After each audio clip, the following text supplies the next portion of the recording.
everyone, welcome back to SS Classes. My name is Shaista Parveen and you are watching SS Classes. Happy New Year to all of you, and I pray that you all have a good year ahead. So children, today we will discuss about the chemistry chapter number 7. In this chapter we learn about the air and its constitutes. So before I starting the video, I am telling you, if you are new to my channel, do subscribe my channel and also press the bell icon. So with this you will get notification of my every new upcoming videos. So without wasting the time, let's start the today's video. तो बच्चा लोग, आज हमें पढ़ना है air and it's constitute के बारे में. ठीक है, अब सभी को पता है कि एयर क्या होती है. जब हम एयर की बात करते हैं तो हमारे दिमाग में बहुत सारी गैसों के नेम आने लगते हैं, यानी हाइड्रोजन आने लगता है, नाइट्रोजन, ऑक्सीजन, कार्बन डाइऑक्साइड, ये सारे हमारे माइंड में आने लगते हैं. ठीक है, तो आप लोग की बुक में भी कुछ इंट्रोडक्शन में ऐसे ही दिया है. क्या दिया है, चलिए पढ़ते हैं. So the word air stand for the gases that mix up of atmosphere. Word air का किसको रिप्रेजेंट करता है कि यहाँ पर जो है हमारे एटमॉस्फेयर में बहुत सारी गैसेस मिली होती हैं. एयर जो होती है वो हमारे चारों तरफ होती है and we need all the activities. सभी को पता है कि ज़िंदा रहने के लिए, ठीक है, हम खाए बिना 1 हफ्ता रह सकते हैं, पानी पिए बिना हम लोग 3 दिन जीवित रह सकते हैं, लेकिन विदाउट एयर, विदाउट ऑक्सीजन, ठीक है, हम लोग एक क्षण भी, एक मोमेंट भी हम लोग ज़िंदा नहीं रह सकते. सो आप इसी बात से अंदाज़ा लगा सकते हैं कि एयर कितनी ज़्यादा हमारे लिए इम्पॉर्टेंट है. सो हमारी जो नीड है, एक्टिविटीज़ है हमारी लाइफ की, ठीक है, जैसे for burning fuels and keep warm. हम लोग जो है क्या करते हैं कि बहुत सारे लोग कोयले को जला के, कोयले को बर्न करके उससे क्या कर लेते हैं, जैसे सराउंडिंग में उसने आपको गर्म कर लेते हैं लकड़ियों को जलाकर. ठीक है, तो इससे भी क्या होती हैं, गैसेस निकलती हैं, फ्यूल्स वगैरह. सो बहुत सारे यूज़फुल प्रोडक्ट जैसे ऑब्टेन होते हैं हमें कहाँ से, एयर से. ये प्रोडक्ट जो होते हैं इसमें क्या क्या इंक्लूड होते हैं, ऑक्सीजन एंड नाइट्रोजन, जो कि डिफरेंट पर्पस के लिए, बहुत सारे कामों के लिए, अलग अलग कामों के लिए यूज़ की जाती है. सो हम कह सकते हैं कि air is a mixture of several gases. Air जो है हमारी वो बहुत सारी गैसों का क्या है, मिक्सचर है. So it also contain small amount of carbon dioxide, argon, water vapour and dust particle. अभी मैंने बताया ना कि जो एयर है वो काफ़ी ज़्यादा गैसों से मिलकर बनी है. इसमें क्या होगा, इसमें कार्बन डाइऑक्साइड भी होगी, इसमें ऑक्सीजन भी होगी, इसमें आर्गन भी पाई जाती है और कुछ वाटर वेपर एंड कुछ डस्ट पार्टिकल भी पाए जाते हैं. सो प्योर एयर जो होती है, अगर हम प्योर एयर की बात करें तो प्योर एयर जो होती है वो कलरलेस होती है, जिसमें कोई कलर नहीं होता है, टेस्टलेस होती है एंड ऑर्डरलेस, उसमें कोई खुशबू वगैरह नहीं होती. सो ये सारे फॉर्म जो है एयर को ट्रांसपेरेंट मीडियम में बनाते हैं. So we are able to see through it. अगर हमें कोई चीज़ क्लियर दिखाई दे रही है यानी कि वहाँ पर एयर है, क्योंकि भाई जो डस्ट पार्टिकल होते हैं वो क्या करते हैं, धूल गर्दा उड़ रही है तो उससे हवा तो चल रही है, लेकिन वो क्या प्योर है, नहीं, इम्प्योर है. लेकिन जो क्लीन सराउंडिंग हमें दिखाई दे रही है तो हवा तो हमारे हर वक्त मौजूद है, ठीक है, लेकिन वो क्या है, कलरलेस होगी, अगर टेस्टलेस होगी, ऑर्डरलेस होगी, तो that is a called, this is the pure air. Okay, तो चलिए आते हैं. एयर जो है मिक्सचर है बहुत सारे गैसेस का. इसमें कौन कौन से गैसेस हैं, मेजर गैसेस जो कंट्रीब्यूट करती हैं, लाइक बाय ऑक्सीजन, नाइट्रोजन, और जो है it is invisible and has no smell. इनको हम लोग देख नहीं सकते, भाई हवा को तो कोई नहीं देख सकता, और ना ही इसमें कोई स्मेल होती है. सो हमारी जो लेयर है एयर की, ठीक है, हमारे जो एयर की लेयर है वो हमारे अर्थ के चारों तरफ क्या है, पॉसिबल है, जो लाइफ को पॉसिबल करती है. सो वन के हमने बताया ना अभी आपको कि one can stay without food. ठीक है, हम लोग बिना खाए कुछ दिन जिंदा रह सकते हैं. Water but not without air, लेकिन एयर के बिना हम एक मोमेंट भी जिंदा नहीं रह सकते. So it form a transparent medium and hence we are able to see through it. ठीक है, ये क्या करती है, एक ट्रांसपेरेंट मीडियम होती है जिसकी वजह से हम किसी भी चीज़ को देखने में क्या होते हैं, कैपेबल होते हैं. अब बात करते हैं एटमॉस्फेयर की. What is the atmosphere. Atmosphere क्या होता है, जो हमारे अर्थ है, ठीक है, जो हमारा अर्थ है, अर्थ के ऊपर जो भी एयर प्रेजेंट है हमारे चारों ओर, उसे हम लोग क्या बोलते हैं, एटमॉस्फेयर. तो एक एयर की चादर बोल सकते हैं या एयर का ब्लैंकेट बोल सकते हैं, कंबल बोल सकते हैं. The blanket of air that surround the earth. ऐसा एयर का ब्लैंकेट जो हमारे अर्थ को चारों तरफ से घेरा हुआ है, उसको हम लोग कहते हैं atmosphere. That is called atmosphere. Atmosphere जो है also mixture of all the gases in several layer. ये जो है हमारा एटमॉस्फेयर में कई टाइप की लेयर्स पाई जाती हैं गैसेस की. अब ये लेयर्स कितने टाइप्स की होती हैं, how many kinds of in this layer, हम लोग इसमें डिस्कस करेंगे. So these layer are dense and near the earth surface. ये जो लेयर्स होती हैं ना वो हमारे अर्थ से काफ़ी ज़्यादा घनी होती है, ठीक, डेंस होती है, काफ़ी घनी होती है अर्थ सरफेस पे। एंड जो है जैसे जैसे जैसे जैसे ऊपर जाते रहते हैं तो ये क्या होती हैं, गायब, हल्की हल्की हल्की होती जाती हैं।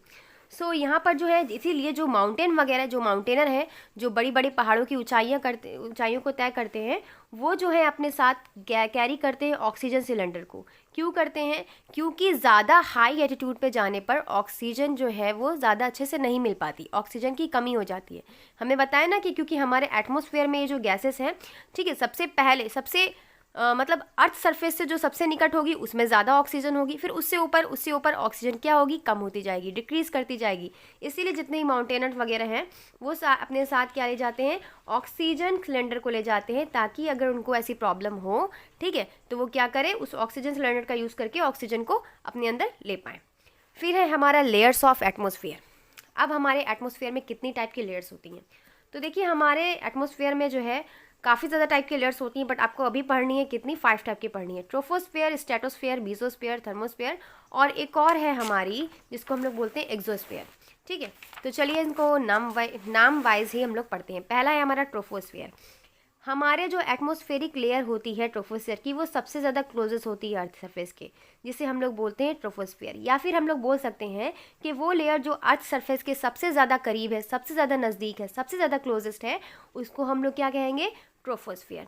तो जितनी भी टाइप की गैसेस हैं वो यहाँ प्रेजेंट होंगी। इसीलिए जो है ट्रोफोस्फेयर में अगर हम कोई चीज़, जैसे हम लोग का जो है अभी अर्थ सरफेस से सबसे नज़दीक ट्रोफोस्फेयर है, तो यहाँ पर हम लोग ईजिली जो है ऑक्सीजन यहाँ पे सप्लाई हो रहा है, यहाँ पर ऑक्सीजन ज़्यादा है, तो हम लोग यहाँ पर क्या ईजिली जो है ऑक्सीजन कैरी कर पा रहे हैं।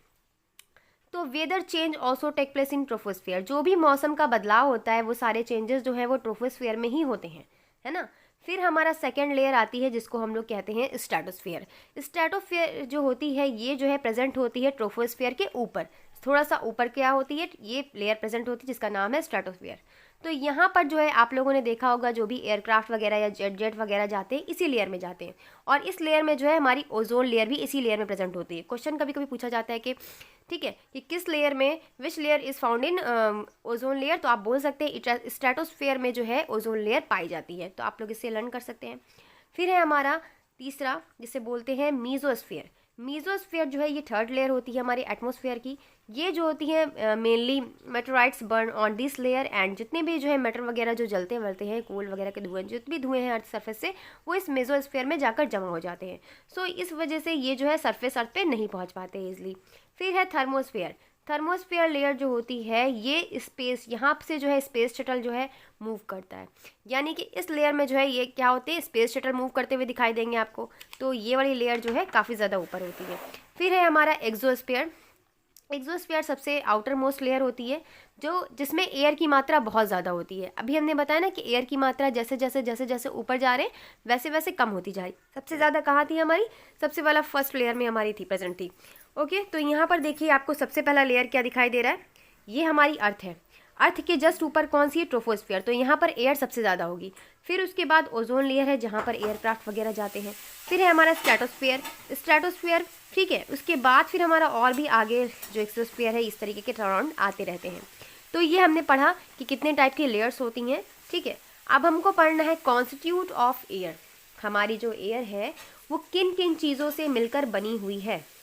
तो सबसे पहले हमारा जो बात करते हैं हम लोग, first of all the major constitute of air with significance is follows. सबसे पहला है नाइट्रोजन। हमारे एयर में नाइट्रोजन भी प्रेजेंट है, और नाइट्रोजन जो है वो लगभग 78.3% प्रेजेंट है, जिसका वॉल्यूम होता है 75.50% बाय वेट। नाइट्रोजन जो है वो कंट्रोल करती है रैपिड कंबस्टन को रिस्पिरेशन के लिए by diluting the effect of oxygen the air. It is very essential for plant growth and protein formation in animal.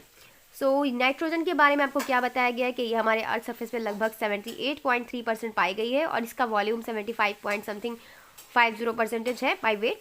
So nitrogen जो है वो रैपिड जो भी क्या हो रहा है कि रिस्पिरेशन का प्रोसेस हो रहा है उसमें जो कंट्रोल हो रहा है, रैपिड कंबस्टन को ये कंट्रोल करने का काम करती है, एंड जो भी इफेक्ट होता है ऑक्सीजन का, एयर का, उसको ये सब क्या करती है, क्लियर करती है।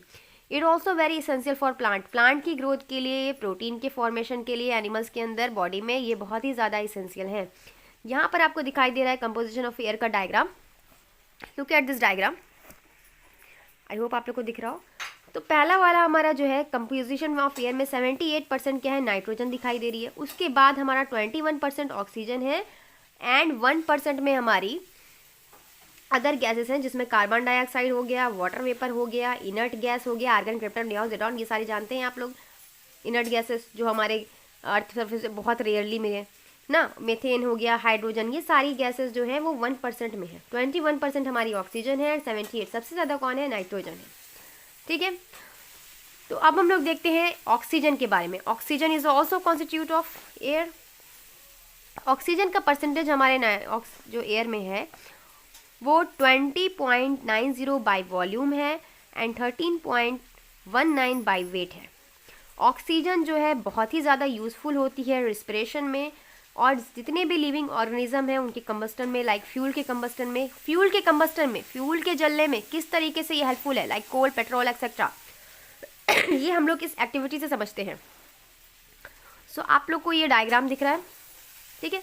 ये डायग्राम आपको बनाया गया है किस वजह से, कि शो करने के लिए कि किस तरीके से जो है हमारी एयर जो है वो बर्निंग में भी हेल्प करती है। इसकी ज़रूरत है, हेल्प नहीं करती, इसकी ज़रूरत है। नीड क्यों है? तो यहाँ पर हमने क्या किया, fix 2 equal size of candle, 2 एक ही साइज़ के कैंडल रख लिए और टेबल के उसके ऊपर उसको रख दिया। अब हम एक कैंडल को ग्लास जार से कवर कर देंगे। तो हम लोग देखेंगे जलती हुई कैंडल को, ठीक है, जलती हुई कैंडल को, एक जार को हम लोग क्या करेंगे, इसे जार से कवर कर देंगे। तो कुछ टाइम बाद, some time, whereas the candle keeped outside, जो बाहर की तरफ कैंडल रखी थी वो कंटिन्यूअस बर्न कर रही है, यानी कि कंटिन्यूअस लगातार जल रही है। दिस प्रूव, और जो सेकंड वाली है हमारी, ये जार जो है, जो जिसमें हमने जार लगाया हुआ है, डेट स्टॉप द बर्निंग, ये स्टॉप कर दे रही बर्निंग कुछ टाइम के बाद। सो ये प्रोसेस जो है ये प्रूव करता है कि एयर नीडेड है फॉर बर्निंग, जलने के लिए, एयर जलाने के लिए किसी चीज़ को एयर की ज़रूरत है। So the candle jar executed because it did not get oxygen, क्योंकि यहाँ पर ऑक्सीजन नहीं है, यहाँ पर कोई गैस नहीं है, तो ये कैसे जलेगी, नहीं जल पा रही है ना। तो यानी कि बर्निंग के प्रोसेस के लिए भी हमारा जो है एयर की ज़रूरत है। तो आज के वीडियो में इतना ही। इसके बाद हम इसके अगले वाले जो वीडियो है उसमें कॉन्स्टिट्यूट ऑफ एयर के कुछ और टॉपिक को डिस्कस करेंगे। तो आपको मेरी वीडियो अच्छी लगी हो तो प्लीज़ लाइक एंड सब्सक्राइब कीजिएगा। Thank you, keep watching.